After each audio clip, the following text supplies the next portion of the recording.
നമസ്കാരം. ആനന്ദ് ടോപ്പ് ന്യൂസിലേക്ക് സ്വാഗതം. ഞാൻ BS രാജേഷ്. പ്രധാന വാർത്തകളിലേക്ക്.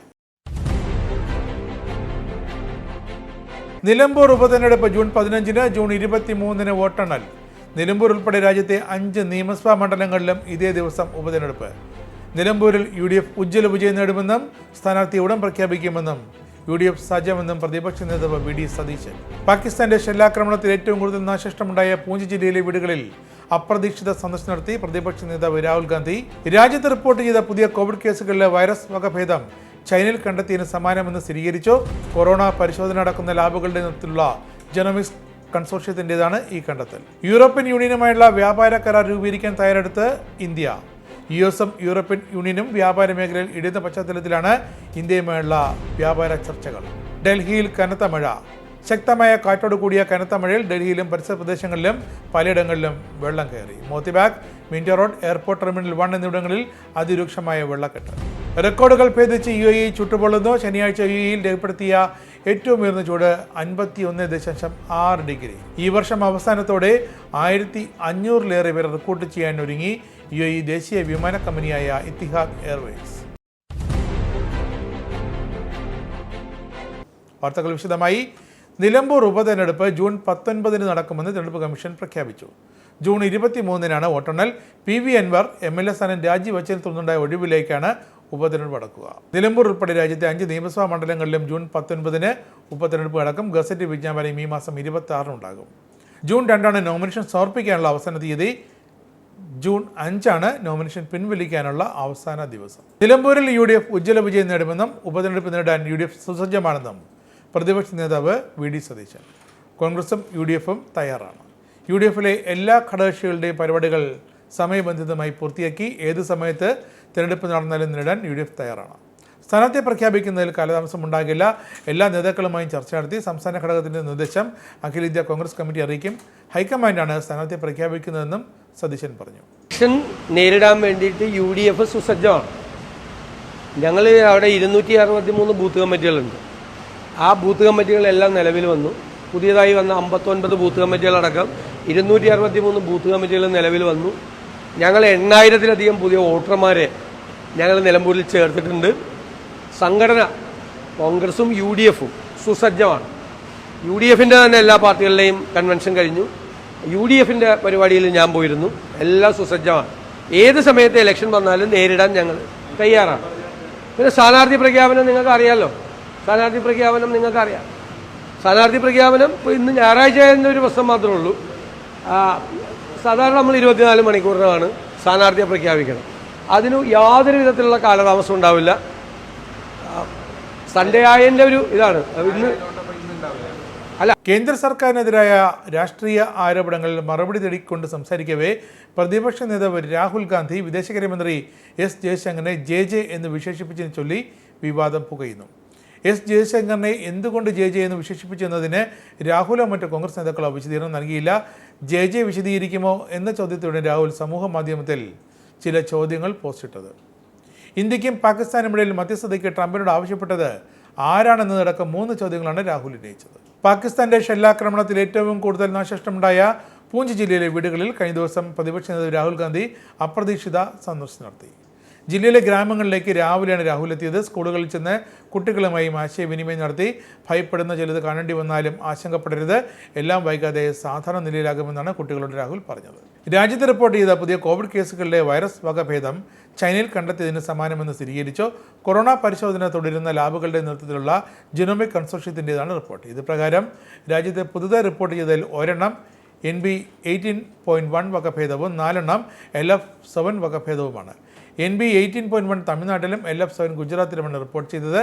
ഇന്ത്യയിൽ കണ്ടെത്തിയ കോവിഡ് കേസുകളിൽ 53% JN1 വകഭേദം വഴിയാണ്. യൂറോപ്യൻ യൂണിയനുമായുള്ള വ്യാപാര കരാർ രൂപീകരിക്കാൻ തയ്യാറെടുത്ത് ഇന്ത്യ. 1 മാസത്തിനിടെ 2ാം തവണ യൂറോപ്യൻ വ്യാപാര കമ്മീഷനുമായി കേന്ദ്ര വാണിജ്യ മന്ത്രി പീയൂഷ് ഗോയൽ ചർച്ച നടത്തി.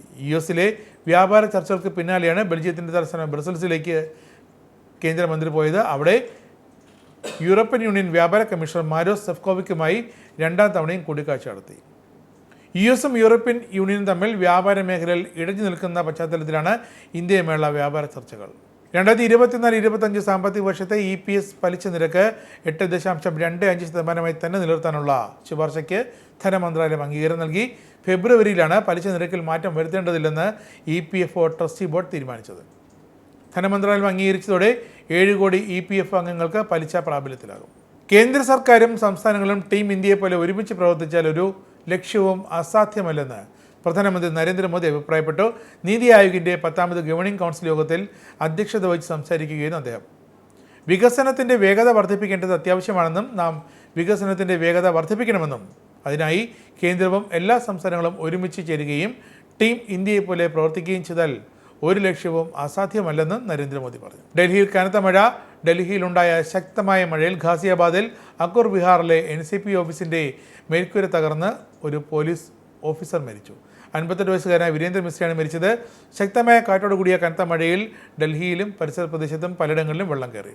Motibagh, Minto road, airport terminal 1 എന്നിവിടങ്ങളിൽ വെള്ളക്കെട്ട് രൂക്ഷമായി.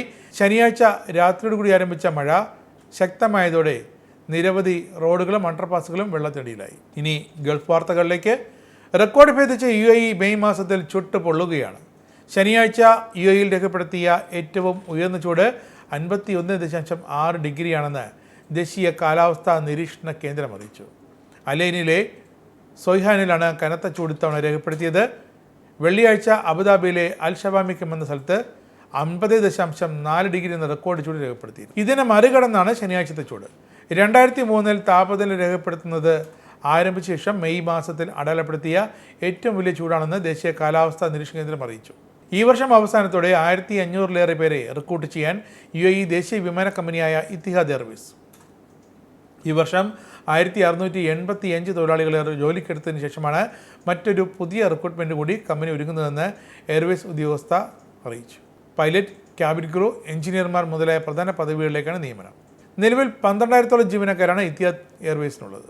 ഈ വർഷം ഹജ്ജ് നിർവഹിക്കുന്ന തീർത്ഥാടകർക്ക് നിശ്ചയിച്ചിരിക്കുന്ന ആരോഗ്യ നിബന്ധനകൾ സൗദി ഹെൽത്ത് കൗൺസിൽ പ്രസിദ്ധീകരിച്ചു. തീർത്ഥാടകരുടെയും സമൂഹത്തിൻ്റെയും സുരക്ഷ ഉറപ്പാക്കാൻ 3 വാക്സിനുകൾ എടുക്കണം. മെനിഞ്ചൈറ്റിസ് തടയാനുള്ള നിസേറിയ മെനിഞ്ചൈറ്റിസ് വാക്സിൻ, ഏറ്റവും പുതിയ അംഗീകൃത ആരോഗ്യ പ്രോട്ടോക്കോളിനനുസൃതമായ corona virus vaccine, seasonal influenza vaccine എന്നിവയാണ് നിർബന്ധമായും തീർത്ഥാടകർ എടുക്കേണ്ടത്. ഹജ്ജ് കർമ്മങ്ങൾ നിർവഹിക്കുന്നതിന് പുണ്യസ്ഥലങ്ങളിൽ പ്രവേശിക്കാൻ ഈ വാക്സിനുകൾ സ്വീകരിക്കേണ്ടത് നിർബന്ധമായ മാനദണ്ഡമാണെന്ന് ആരോഗ്യ മന്ത്രാലയ വൃത്തങ്ങളും വ്യക്തമാക്കി. ഇനി GCC ഇന്ത്യ നാണയ വിനിമയ നിരക്ക്. സൗദി റിയാൽ 22.71 ഇന്ത്യൻ രൂപ, UAE ദിർഹം 23.16 ഇന്ത്യൻ രൂപ, കുവൈറ്റി ദിനാർ 277.87 ഇന്ത്യൻ രൂപ, ഒമാനി റിയാൽ 221.23 ഇന്ത്യൻ രൂപ. ഇനി സ്പോർട്സ്.